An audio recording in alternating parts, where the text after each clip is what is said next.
साने मरी हुकूमत जामबाग अफराद के लवायकीन को 8-8 लाख रुपए देगी। वज़ीर आला उस्मान बुज़दार की सरबराही में होने वाले इजलास में फैसला 1 करोड़ 76 लाख रुपए की मंजूरी दे गई। साने में गफलत के मुर्तकिब अफराद का तयन करने के लिए कमेटी बनाने का फैसला। आला सतह की इंक्वायरी कमेटी 7 रोज में मुल्जिमान का तयन करेगी। मरी को जिले का दर्जा देने, एडिशनल डेप्यूटी कमिश्नर और SP फौरी तैनात करने की मंजूरी।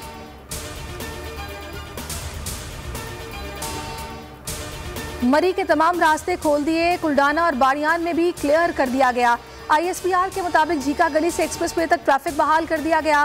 फौज के इंजीनियर्स अब राब्ता सड़कों पर तवज्जो दे रहे हैं। तिबी सहूलियात फराहम की जा रही हैं। फंसे हुए सयाहों को रावलपिंडी और इस्लामाबाद मुंतकिल करने का अमल जारी है।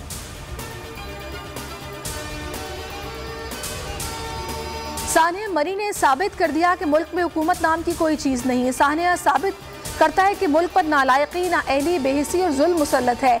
शहबाज शरीफ का शदीद इज़हार तशवीश, फौज और रेंजर्स का रिलीफ ऑपरेशन लायक तहसीन करार। आसिफ अली जरदारी कहते हैं बर वक्त हुकूमती इक़दामात न करना काबिल मजम्मत है। कराची के इलाके औरंगी टाउन पीराबाद में फायरिंग, 11 साला बच्ची जांबाहा। अहले खाना के मुताबिक घर के करीब शादी की तकरीब में फायरिंग से मदीहा की जान गई। मुकदमा पीराबाद थाने में दर्ज, नामालूम अफराद नामजद।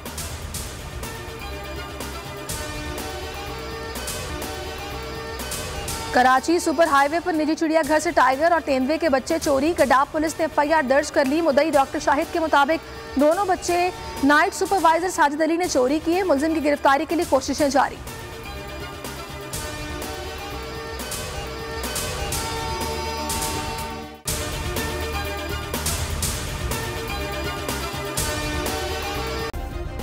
सब्सक्राइब करें और बेल दबाएं ताकि कोई खबर रह न जाए।